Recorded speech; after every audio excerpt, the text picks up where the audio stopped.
Que a paz do Senhor encha o seu coração neste momento em que nos reunimos para mais uma porção viva e poderosa da Palavra de Deus.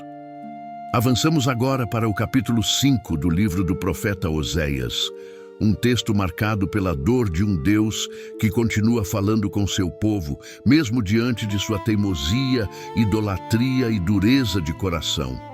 Este capítulo segue na mesma linha profética de advertência iniciada no capítulo anterior, mas com ainda mais intensidade, pois agora vemos o juízo divino anunciado com detalhes, direcionado não apenas ao povo, mas também aos líderes espirituais e políticos da nação. O capítulo se inicia com um chamado direto. Ouvi isto, ó sacerdotes, e escutai, ó casa de Israel. E dai ouvidos, ó casa do rei, porque a vós toca o juízo. O Senhor não está apenas falando com o povo comum. Ele volta seus olhos para os que estão em posição de liderança, os sacerdotes que deveriam guiar espiritualmente, os reis que deveriam reger com justiça e a casa de Israel, que representa a coletividade da nação. Deus não ignora os que têm influência e responsabilidade. Pelo contrário, Ele cobra com mais severidade daqueles que foram estabelecidos como guias e guardiões da verdade. O versículo 1 ainda revela uma acusação grave. Fostes um laço em Mispa e uma rede estendida sobre o Tabor. Isso indica que os líderes espirituais e civis não estavam apenas pecando, estavam levando outros ao pecado. Ao invés de serem pastores que apacentam com justiça, tornaram-se armadilhas. Ao invés de conduzirem o povo à verdade, conduziam à idolatria. Mispa e Tabor, que antes podiam ser lugares de referência histórica, tornaram-se símbolos de emboscada espiritual. Isso é profundamente grave. Quando líderes se corrompem, seu pecado se espalha como fermento entre o povo. É a ruína coletiva que nasce da corrupção no topo. No versículo 2, lemos: Os apóstatas se aprofundaram na matança, mas eu castigarei todos eles. O afastamento de Deus nunca é superficial. O pecado tende a se aprofundar. A matança aqui pode se referir aos sacrifícios pagãos, inclusive com práticas violentas que eram comuns nos cultos a deuses estrangeiros, mas pode também ser interpretada como uma referência à crueldade e injustiça social que se espalhou. O ponto principal é que a nação havia se afundado em práticas que ofendiam diretamente ao Senhor. E Deus, que é justo, declara que virá com castigo. A partir do versículo 3, o tom profético se torna ainda mais íntimo. Eu conheço a Efraim, Israel não me é encoberto. O Senhor não apenas vê as ações, Ele conhece os corações. Nada está oculto diante dele. O nome Efraim aqui representa o reino do norte como um todo. E o Senhor declara que está tudo exposto diante de seus olhos. A impureza, a infidelidade, a falsidade, a hipocrisia. Mesmo quando o povo achava que suas obras estavam disfarçadas de piedade, Deus via a realidade. E Ele continua vendo até hoje. A palavra segue afirmando: Agora, ó Efraim, te tens prostituído. Israel está contaminado. A linguagem do adultério espiritual volta com força. O relacionamento de aliança entre Deus e seu povo havia sido quebrado. Israel, ao buscar outros deuses, estava se entregando à prostituição espiritual, traindo aquele que os havia resgatado, guiado e sustentado. E, como consequência, estavam contaminados. Não havia mais pureza no culto, nem sinceridade na adoração. As festas religiosas continuavam, mas Deus já não recebia aquelas expressões. Era um povo de lábios religiosos, mas de coração distante. No versículo 4, uma declaração profunda ecoa sobre a condição espiritual da nação. Não querem voltar para o seu Deus, porque o espírito de prostituições está no meio deles e não conhecem ao Senhor. Essa é uma das passagens mais tristes deste capítulo. O problema não era falta de informação, era uma resistência ativa ao arrependimento. Eles não queriam voltar. O espírito de prostituição, uma influência espiritual real, estava presente, dominando suas vontades, suas escolhas, suas crenças. Eles haviam perdido a sensibilidade espiritual. Já não discerniam entre o santo e o profano. Já não conheciam a Deus. E essa é uma das tragédias mais graves da vida espiritual. Quando a pessoa ou uma nação deixa de sentir o peso da separação de Deus. Quando o pecado já não causa dor. Quando a idolatria já não assusta. Quando a presença de Deus já não faz falta. Isso é sinal de que algo muito profundo se corrompeu na alma. O conhecimento de Deus foi substituído por tradições vazias, por religiões fabricadas, por adoração misturada com interesses humanos. O espírito da prostituição, quando não é combatido com arrependimento, se enraiza no povo. O versículo 5 declara: a soberba de Israel testificará contra ele. Israel e Efraim cairão por causa da sua iniquidade, e Judá cairá juntamente com eles. Aqui vemos que o pecado não se limita a um grupo. A queda se torna inevitável quando há soberba. E essa soberba testifica contra o próprio povo. Eles se exaltaram, se consideraram autossuficientes, se afastaram do temor. E como consequência, a queda era certa, tanto para Israel quanto para Judá. Deus mostra que ninguém está isento quando escolhe andar em rebeldia. O início deste capítulo nos apresenta um Deus que vê, que conhece, que fala e que chama. Mas também nos apresenta um povo que não quer ouvir, que se recusa a voltar, que prefere a ilusão de uma religiosidade vazia ao compromisso sincero com o Senhor. É um alerta para todos nós. O que temos feito com os avisos de Deus? Temos dado ouvidos à sua voz? Temos buscado conhecê-lo de verdade? Ou temos endurecido o coração, justificando os nossos caminhos? A resposta a essas perguntas definirá o rumo da nossa vida espiritual. Ainda há tempo, ainda há voz profética, ainda há graça. A profecia de Oséias segue com força e clareza. O Senhor, através de seu servo, continua a desmascarar a aparência de piedade que encobria um coração infiel. O versículo 6 dá continuidade à repreensão divina. Com os seus rebanhos e com o seu gado irão para buscarem ao Senhor, mas não o acharão. Ele se retirou deles. Esta é uma declaração solene. O povo continuava com suas práticas religiosas, levava ofertas aos altares, fazia sacrifícios, mas Deus já não estava presente. A ausência da glória divina era completa.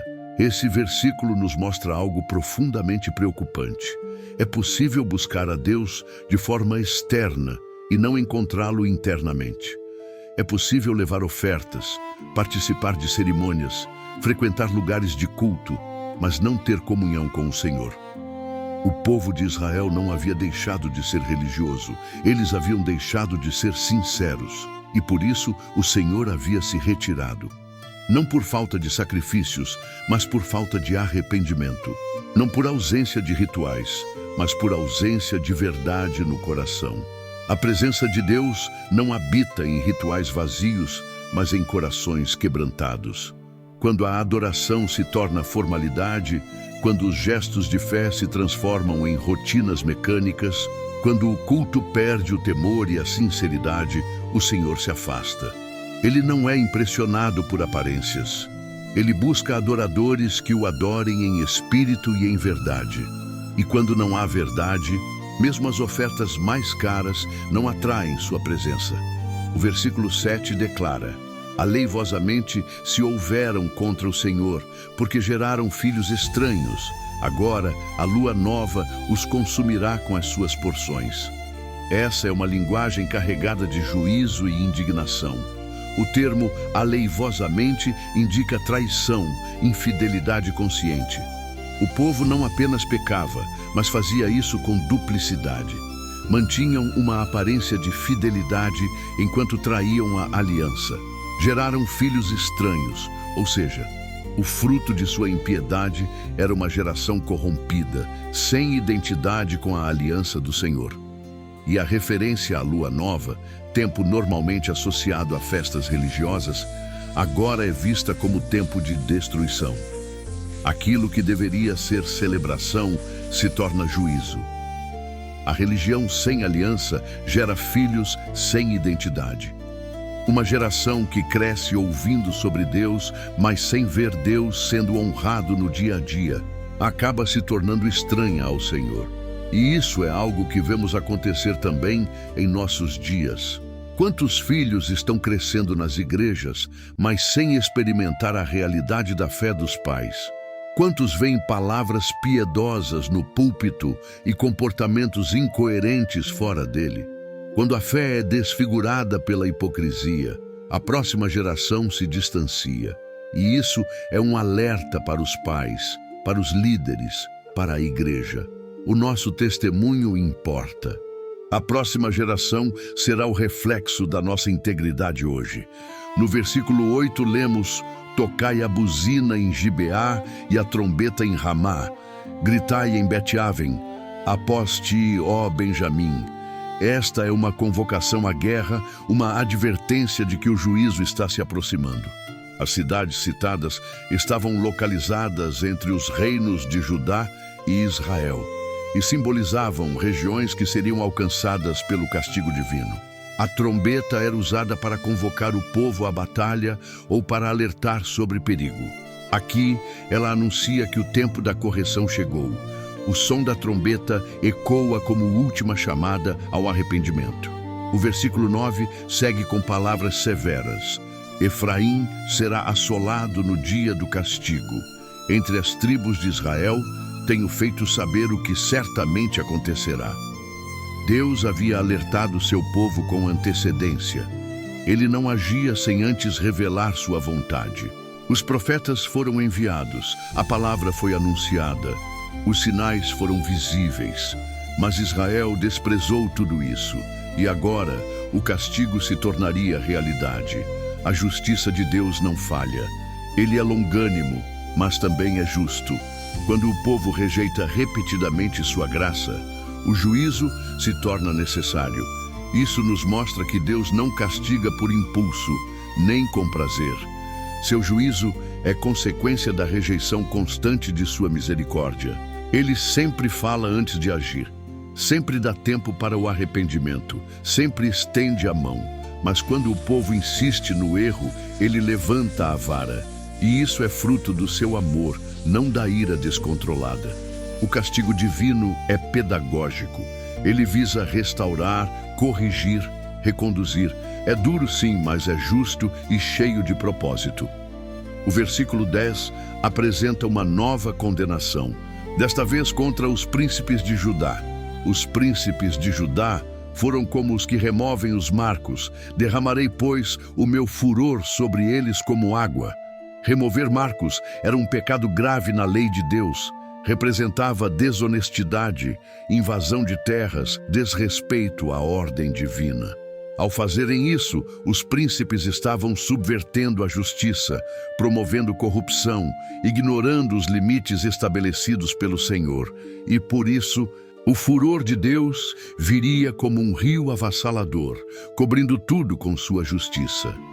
O texto mostra que o juízo não se limita a Israel. Judá, que muitas vezes observava o pecado do norte com arrogância, também seria julgado. Isso nos ensina que não há espaço para autojustificação. O fato de termos menos pecados não nos torna justos. A santidade não é comparativa, é absoluta. Deus julga cada um segundo a verdade. E todo pecado que não é confessado e abandonado será trazido à luz. No versículo 11, o profeta volta a mencionar Efraim. Efraim está oprimido e quebrantado no juízo, porque voluntariamente andou após o mandamento. Isso pode soar confuso à primeira leitura, mas significa que Efraim foi castigado porque escolheu seguir mandamentos próprios, leis humanas, religiões inventadas, regras sem fundamento bíblico. Em vez de seguir os caminhos do Senhor, seguiu o que lhe era conveniente, e esse caminho o levou à opressão. Isso também é muito atual. Quantas pessoas vivem uma fé baseada em tradição, em costumes culturais ou em preferências pessoais, mas não baseada na verdade da palavra de Deus? O resultado é sempre o mesmo: opressão espiritual, frustração, afastamento de Deus. A verdadeira liberdade está em obedecer à vontade do Senhor. Quando criamos nossos próprios caminhos, caímos em engano. O versículo 12 conclui com uma imagem surpreendente. Portanto, para Efraim serei como a traça, e para a casa de Judá como podridão. A traça corrói aos poucos, silenciosamente. A podridão se instala devagar, mas compromete toda a estrutura. Deus está dizendo que seu juízo virá de forma progressiva e que a decadência será inevitável para aqueles que se recusarem a se arrepender. Ele não precisa levantar exércitos ou enviar fogo. Basta que ele se retire e a decomposição espiritual começa. Este é um chamado ao temor e ao despertar. Se hoje ouvirmos a sua voz, não endureçamos o coração. Ainda há tempo de voltar, o Senhor ainda está falando. E onde há palavra, há esperança. A profecia de Oséias segue com força e clareza. O Senhor, através de seu servo, continua a desmascarar a aparência de piedade que encobria um coração infiel. O versículo 6 dá continuidade à repreensão divina. Com os seus rebanhos e com o seu gado irão para buscarem ao Senhor, mas não o acharão. Ele se retirou deles. Esta é uma declaração solene.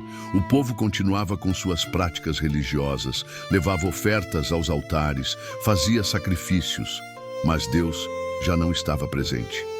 A ausência da glória divina era completa.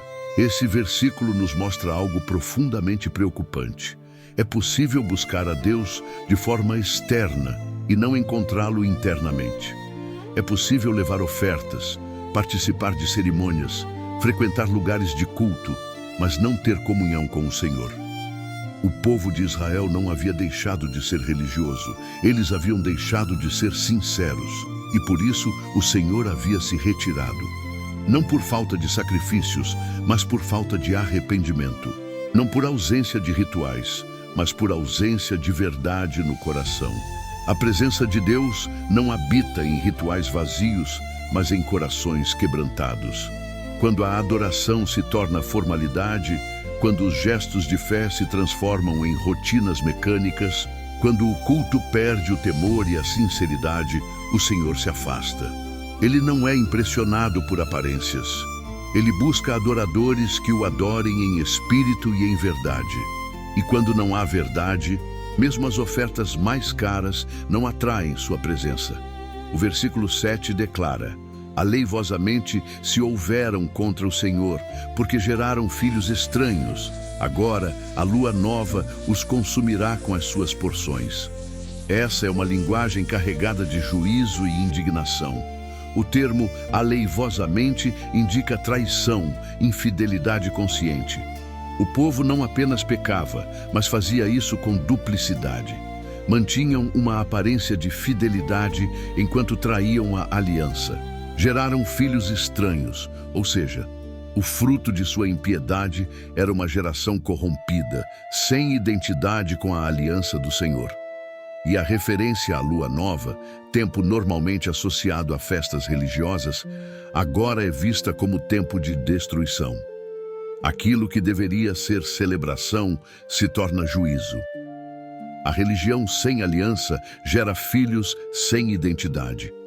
Uma geração que cresce ouvindo sobre Deus, mas sem ver Deus sendo honrado no dia a dia, acaba se tornando estranha ao Senhor. E isso é algo que vemos acontecer também em nossos dias. Quantos filhos estão crescendo nas igrejas, mas sem experimentar a realidade da fé dos pais? Quantos veem palavras piedosas no púlpito e comportamentos incoerentes fora dele? Quando a fé é desfigurada pela hipocrisia, A próxima geração se distancia, e isso é um alerta para os pais, para os líderes, para a igreja. O nosso testemunho importa. A próxima geração será o reflexo da nossa integridade hoje. No versículo 8 lemos: tocai a buzina em Gibeá e a trombeta em Ramá. Gritai em Bet-Aven, após ti, ó Benjamim.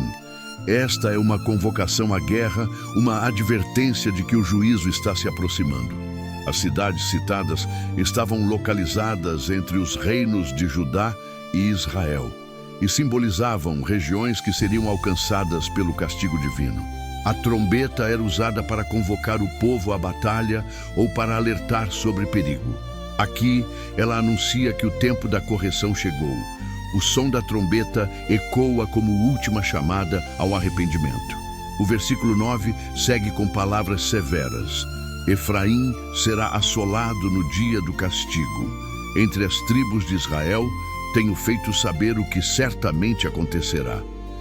Deus havia alertado seu povo com antecedência. Ele não agia sem antes revelar sua vontade.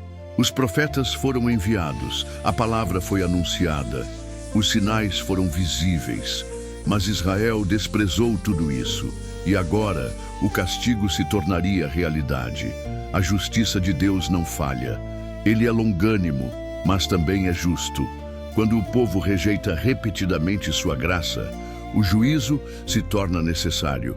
Isso nos mostra que Deus não castiga por impulso, nem com prazer. Seu juízo é consequência da rejeição constante de sua misericórdia. Ele sempre fala antes de agir, sempre dá tempo para o arrependimento, sempre estende a mão. Mas quando o povo insiste no erro, ele levanta a vara. E isso é fruto do seu amor, não da ira descontrolada. O castigo divino é pedagógico. Ele visa restaurar, corrigir, reconduzir. É duro sim, mas é justo e cheio de propósito. O versículo 10 apresenta uma nova condenação, desta vez contra os príncipes de Judá. Os príncipes de Judá foram como os que removem os marcos. Derramarei, pois, o meu furor sobre eles como água.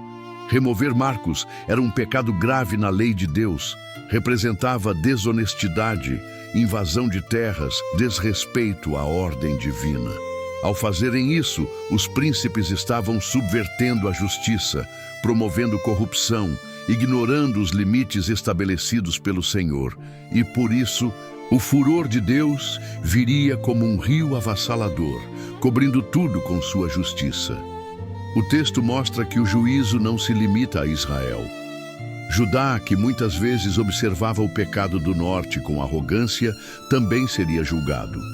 Isso nos ensina que não há espaço para autojustificação. O fato de termos menos pecados não nos torna justos. A santidade não é comparativa, é absoluta. Deus julga cada um segundo a verdade. E todo pecado que não é confessado e abandonado será trazido à luz. No versículo 11, o profeta volta a mencionar Efraim. Efraim está oprimido e quebrantado no juízo, porque voluntariamente andou após o mandamento. Isso pode soar confuso à primeira leitura, mas significa que Efraim foi castigado porque escolheu seguir mandamentos próprios, leis humanas, religiões inventadas, regras sem fundamento bíblico. Em vez de seguir os caminhos do Senhor, seguiu o que lhe era conveniente, e esse caminho o levou à opressão. Isso também é muito atual. Quantas pessoas vivem uma fé baseada em tradição, em costumes culturais ou em preferências pessoais, mas não baseada na verdade da palavra de Deus? O resultado é sempre o mesmo: opressão espiritual, frustração, afastamento de Deus. A verdadeira liberdade está em obedecer à vontade do Senhor. Quando criamos nossos próprios caminhos, caímos em engano. O versículo 12 conclui com uma imagem surpreendente. Portanto, para Efraim serei como a traça, e para a casa de Judá como podridão. A traça corrói aos poucos, silenciosamente. A podridão se instala devagar, mas compromete toda a estrutura. Deus está dizendo que seu juízo virá de forma progressiva e que a decadência será inevitável para aqueles que se recusarem a se arrepender.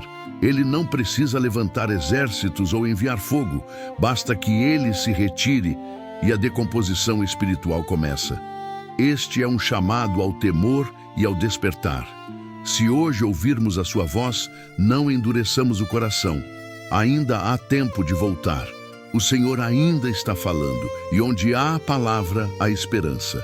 Ao prosseguir na leitura de Oséias capítulo 5, percebemos que a linguagem profética segue intensamente carregada de dor e indignação divina. O Senhor continua a expressar sua insatisfação com o afastamento voluntário de seu povo e descreve, com imagens fortes, o estado espiritual de Efraim e Judá. A palavra não é lançada como mera acusação, mas como apelo vivo e urgente à consciência e ao arrependimento. O versículo 13 apresenta um movimento importante, mas também trágico. Quando Efraim viu a sua enfermidade e Judá a sua chaga, então foi Efraim à Assíria e enviou ao rei Jarebe. Mas ele não vos poderá curar, nem sarar a vossa chaga. Aqui vemos que houve um momento em que os reinos perceberam sua decadência, sua fraqueza, suas feridas espirituais e políticas. Mas ao invés de clamarem ao Senhor, ao invés de se humilharem diante do Deus da aliança, buscaram socorro humano. No caso, a Assíria, uma nação pagã e opressora. A confiança que deveria estar em Deus foi colocada em alianças políticas e em líderes estrangeiros. Esta atitude revela uma das mais perigosas formas de idolatria: confiar mais em homens do que em Deus. É o pecado da autossuficiência disfarçada de diplomacia. Em vez de se renderem ao Senhor, buscaram estratégias. Em vez de orar, recorreram a acordos. Em vez de arrependimento, optaram por alianças. O resultado é claro: ele não vos poderá curar. Não há cura verdadeira fora do Senhor. Nenhum sistema, governo, ideologia ou poder humano pode sarar uma chaga espiritual. Só Deus pode curar as feridas da alma e restaurar o coração. O versículo 14 apresenta mais uma metáfora poderosa. Porque para Efraim serei como o leão, e como o leãozinho para a casa de Judá. Eu mesmo despedaçarei, e ir-me-ei, arrebatarei, e ninguém livrará. O Senhor se apresenta agora como um leão, símbolo de força, juízo e domínio. Ele declara que agirá com poder, que despedaçará o povo infiel e que se retirará. Esta é uma imagem impressionante, pois mostra o Deus que por tanto tempo suportou com paciência, agora se levantando em justiça, aplicando correção. Importa lembrar que essa disciplina não é sem propósito. O Senhor não age com fúria irracional, mas com justiça santa. Quando ele se levanta como leão, é porque o povo já rejeitou inúmeras vezes sua voz como pastor. A figura do leão também nos lembra que Deus é soberano. Ninguém pode impedir sua mão quando decide agir. Nenhum poder terreno pode resistir ao seu juízo. Nenhuma aliança humana pode livrar do que só a graça de Deus pode perdoar. O versículo 15 fecha este capítulo com uma das declarações mais importantes e reveladoras de toda a profecia. Irei e voltarei para o meu lugar, até que se reconheçam culpados e busquem a minha face. Estando angustiados, cedo me buscarão. Aqui está o coração de Deus exposto de maneira clara. Ele se retira, não por desprezo, mas por disciplina. Ele se afasta para que o povo perceba a sua ausência, para que reconheça sua culpa, para que sinta a dor do vazio espiritual e então volte a buscá-lo. Esta é a essência do arrependimento genuíno. Deus deseja não apenas confissão de lábios, mas reconhecimento de culpa no coração. Deseja um povo que o busque não por interesse, mas por amor. Que o clame não apenas em tempos de crise, mas em devoção contínua. Deus se deixa encontrar pelos que o buscam de verdade. Ele não é um Deus distante, inacessível, mas Ele também não é um Deus que se deixa zombar. Onde há humildade, Ele volta. Onde há quebrantamento, Ele age. Onde há arrependimento, Ele perdoa. Esse versículo também contém uma promessa implícita. Estando angustiados, cedo me buscarão. A angústia aqui é pedagógica. Deus usa até mesmo os momentos mais difíceis para despertar o coração do homem.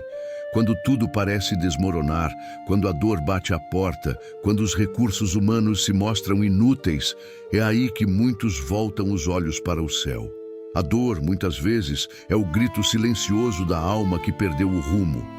Mas o Senhor, em sua infinita bondade, transforma a angústia em instrumento de salvação. Podemos dizer que todo esse capítulo aponta para uma verdade central. A restauração só é possível quando há retorno sincero a Deus. Não há atalhos, não há substitutos.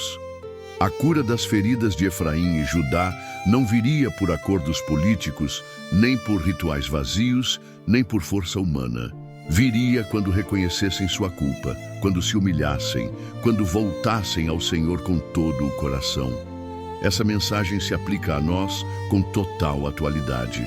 Muitos buscam cura em lugares errados. Muitos reconhecem que algo está errado, mas se recusam a voltar-se para Deus.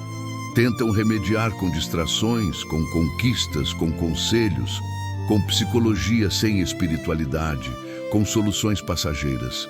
Mas o coração continua ferido, a alma continua em ruínas, porque só há restauração onde há rendição, só há cura onde há arrependimento, só há vida onde há comunhão com o Deus vivo. Se o Senhor tem permitido que algumas portas se fechem, se algumas alianças foram desfeitas, se algumas estratégias falharam, talvez seja exatamente para isso, para que você volte os olhos a Ele, para que, na angústia, você o busque de verdade. E quando isso acontecer, Ele virá, Ele voltará, Ele restaurará. Ao examinarmos profundamente o capítulo 5 do livro de Oséias, somos conduzidos a uma compreensão ainda mais nítida do caráter de Deus. Um Deus que fala com clareza, disciplina com justiça, mas sempre com o desejo de restaurar. Embora o texto carregue uma tonalidade de julgamento, é impossível não perceber o amor ferido de um pai que clama por filhos que se perderam em seus próprios caminhos. E essa verdade continua tão viva e urgente quanto nos dias do profeta. O cenário espiritual de Israel era marcado por orgulho, autossuficiência e idolatria disfarçada de religiosidade. Eles mantinham as formas externas de culto, ofereciam sacrifícios, seguiam festas religiosas, mas seus corações estavam longe do Senhor. Por isso, mesmo quando perceberam suas chagas, como lemos no versículo 13, buscaram ajuda nos lugares errados. Recorreram à Assíria, confiaram em líderes terrenos, mas não se humilharam diante de Deus. Essa é uma advertência clara a todos nós. Não basta reconhecer que há um problema, é necessário buscar a cura na fonte certa. Muitas pessoas hoje reconhecem que algo não vai bem, sentem o vazio, a instabilidade, o desânimo, o peso da culpa, mas em vez de se voltarem ao Senhor, tentam resolver com suas próprias forças. Buscam soluções em filosofias humanas, em práticas alternativas, em distrações modernas, em conselhos sem temor de Deus. E como Israel, descobrem que esses recursos não têm poder para curar a alma, porque só o Senhor pode sarar as feridas mais profundas do coração. O texto nos mostra que o Senhor se retirou por causa da dureza do povo. Ele deixou que experimentassem o silêncio de sua presença. Isso não foi desprezo, mas disciplina. Deus não se ausenta por fraqueza, mas por propósito. Sua retirada tem como objetivo despertar o arrependimento. Ele deseja que, na ausência de sua presença, o povo sinta saudade, reconheça sua falta e clame por restauração. Essa estratégia divina é ainda visível nos dias de hoje. Há momentos em que Deus permite que enfrentemos desertos espirituais, não para nos castigar, mas para nos fazer refletir. Às vezes é quando tudo parece falhar: amizades, finanças, planos, até mesmo a força emocional, que finalmente reconhecemos nossa total dependência do Senhor. É nesse lugar de vazio que muitos encontram o verdadeiro início de uma caminhada com Deus. O deserto não é o fim, é o lugar onde Deus fala ao coração. A imagem do leão, apresentada no versículo 14, também merece atenção. Deus afirma que agirá com força, que despedaçará e que ninguém poderá livrar. O Senhor está mostrando que sua ação será intensa e irrefreável. Ele é manso para os que o amam, mas leão para os que o rejeitam. O mesmo Deus que guia mansamente as ovelhas se levanta com fúria santa contra o pecado. E isso nos ensina que a graça não elimina a santidade. O amor de Deus é perfeito porque inclui disciplina. O Pai que ama, corrige. Mas o versículo 15 é uma chave profética maravilhosa. Nele, Deus declara: irei e voltarei para o meu lugar, até que se reconheçam culpados e busquem a minha face. Estando angustiados, cedo me buscarão. Aqui está revelado o coração restaurador do nosso Deus. Ele se afasta sim, mas fica esperando o retorno. Ele disciplina, mas está pronto para perdoar. Ele permite a angústia, mas aguarda o clamor sincero. O alvo de Deus não é a destruição, é o arrependimento. Ele quer que o povo reconheça sua culpa, que volte para os seus caminhos, que clame pelo seu rosto. Essa expressão "busquem a minha face" é profunda. Buscar a face de Deus não é buscar apenas a ajuda, os benefícios, os livramentos. É buscar quem Ele é desejar a comunhão, é ansiar pela presença. E é isso que o Senhor está esperando. Um povo que o deseje mais do que deseja soluções. Um povo que clame pela presença, não apenas pela bênção. Que deseje o Deus da promessa, mais do que a promessa em si. A parte final do versículo, estando angustiados, cedo me buscarão, revela uma realidade espiritual importante. A angústia pode ser uma porta para o despertar. A dor, quando vivida com o coração aberto, nos empurra para os braços de Deus. Quantas vezes a tempestade nos ensina mais do que o dia ensolarado. Quantas vezes o vale nos aproxima mais do Senhor do que o topo da montanha. Deus, em sua soberania, pode usar até a angústia para atrair o coração do homem. Não porque ele se alegra com o sofrimento, mas porque sabe que há esperança quando nos voltamos a Ele. Neste ponto do capítulo, percebemos que a justiça de Deus anda lado a lado com sua misericórdia. Ele não ignora o pecado, mas também não abandona o pecador arrependido. Ele não tolera a idolatria, mas acolhe o coração quebrantado. O mesmo Deus que corrige é o Deus que abraça. O mesmo que disciplina é o que restaura. Essa é a beleza do Evangelho, um Deus que fala com firmeza, mas que espera com paciência. Um Deus que não negocia princípios, mas que está sempre pronto a perdoar. Talvez você esteja vivendo um tempo de silêncio espiritual, sentindo a ausência da presença de Deus, enfrentando lutas e angústias. Talvez, como Israel, você tenha confiado em recursos humanos, em estratégias próprias, e agora sente que nada funciona. Se esse é o seu caso, saiba, o Senhor está esperando você reconhecer sua necessidade, clamar por Ele e buscá-lo com sinceridade. A promessa continua válida. Buscar-me-eis e me achareis, quando me buscardes de todo o vosso coração. Chegamos ao desfecho de Oséias, capítulo 5, um dos capítulos mais densos e comoventes dessa profecia. Nele, vemos claramente que o juízo de Deus nunca é movido por fúria cega, mas sim pela justiça equilibrada com misericórdia. Cada palavra do Senhor ecoa como um grito de alerta, como um apelo urgente à consciência de um povo que se distanciou, se endureceu, se contaminou. Mas mesmo em meio à disciplina, vemos um Deus que se retira não por desprezo, mas para que o coração rebelde finalmente deseje retornar. O versículo 15, último deste capítulo, nos dá um vislumbre da esperança divina. Irei e voltarei para o meu lugar, até que se reconheçam culpados e busquem a minha face. Estando angustiados, cedo me buscarão. Essa é a expressão do coração paciente de Deus. Ele aguarda, ele deseja ser buscado. Ele quer ser reconhecido como o único que pode curar as feridas mais profundas da alma. O texto não termina com condenação absoluta, mas com um espaço deixado para o arrependimento. Há um até que. Isso significa que há chance de mudança. Há um intervalo entre a retirada e o retorno, e esse intervalo é uma porta aberta para todos os que desejarem voltar. Deus espera pelo reconhecimento, pelo quebrantamento, pela rendição. E quando isso acontece, Ele volta, Ele restaura, Ele cura.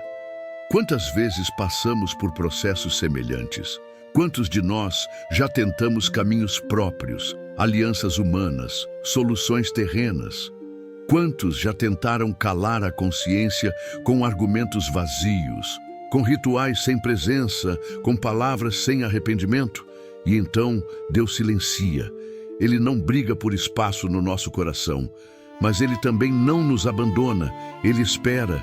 E na angústia, finalmente nos damos conta de que só Ele é suficiente, só Ele é fonte, só Ele é abrigo. A grande lição deste capítulo é que a restauração começa no reconhecimento. O coração altivo não encontra a Deus. A alma que se justifica não experimenta o perdão. Mas quando nos quebrantamos, quando reconhecemos nossa culpa, quando buscamos a face do Senhor, Ele vem ao nosso encontro. Ele não despreza o clamor sincero. Ele responde ao gemido do Espírito. Ele resgata o que se havia perdido. Se hoje você sente que o Senhor está distante, se a angústia tem dominado sua alma, se a vida espiritual perdeu o brilho, saiba que este é o momento de retorno. Deus ainda está esperando. A voz do profeta ainda ecoa. A misericórdia ainda está estendida. O juízo pode ser evitado. A restauração pode acontecer. Mas tudo começa com uma decisão. Reconhecer e buscar. Reconhecer que precisamos de Deus. Buscar não apenas suas bênçãos, mas a sua face. E essa busca começa agora, com oração sincera. Senhor, meu Deus Todo-Poderoso, nesta hora me coloco diante da Tua presença com um coração quebrantado. Reconheço, Senhor, que tantas vezes fui como Efraim e Judá, endurecido, altivo, confiante em soluções humanas, afastado do Teu caminho. Confesso que tentei seguir com as minhas forças, que busquei em outros lugares o que só o Senhor pode oferecer. E hoje, compreendo que nenhuma fonte é segura fora da Tua presença. Perdoa, Pai, o meu distanciamento. Perdoa a minha religiosidade vazia, minhas atitudes exteriores sem verdade interior. Lava-me com o sangue de Jesus Cristo. Restaura em mim a fé viva, o temor santo, a paixão por Ti. Remove todo o orgulho, toda a cegueira espiritual, todo engano que me impediu de ver a Tua mão. Clamo por Tua presença novamente, que a Tua face brilhe sobre mim, que o Teu Espírito Santo me conduza em arrependimento contínuo e em obediência verdadeira. Ensina-me a buscar-Te, não apenas com palavras, mas com vida entregue. Que eu seja um adorador que Te conhece, que Te honra, que Te segue com integridade. Obrigado, Senhor, porque mesmo quando o Senhor se retira, o faz para me fazer despertar. Obrigado porque Tua justiça é cheia de amor e porque o Teu amor me chama de volta. Eu Te busco, Senhor. Eu volto ao Teu altar. Em nome de Jesus Cristo, o Redentor que me comprou com Seu sangue, eu oro e agradeço. Amém. Se essa oração falou ao seu coração, hoje é o dia do seu retorno. Não importa o quanto você tenha se afastado, nem quão distantes estejam seus pensamentos, o Senhor ainda espera você reconhecer e buscar. A angústia que você sente pode ser o sussurro de Deus chamando para mais perto. O silêncio de Deus pode ser um convite ao arrependimento, e o arrependimento sincero sempre encontra misericórdia. Volte ao Senhor, não com rituais, mas com coração quebrantado. Não com justificativas, mas com confissão. Ele não está longe, ele está apenas esperando você dar o primeiro passo. E quando você buscar, ele virá, ele restaurará, ele fará nova todas as coisas.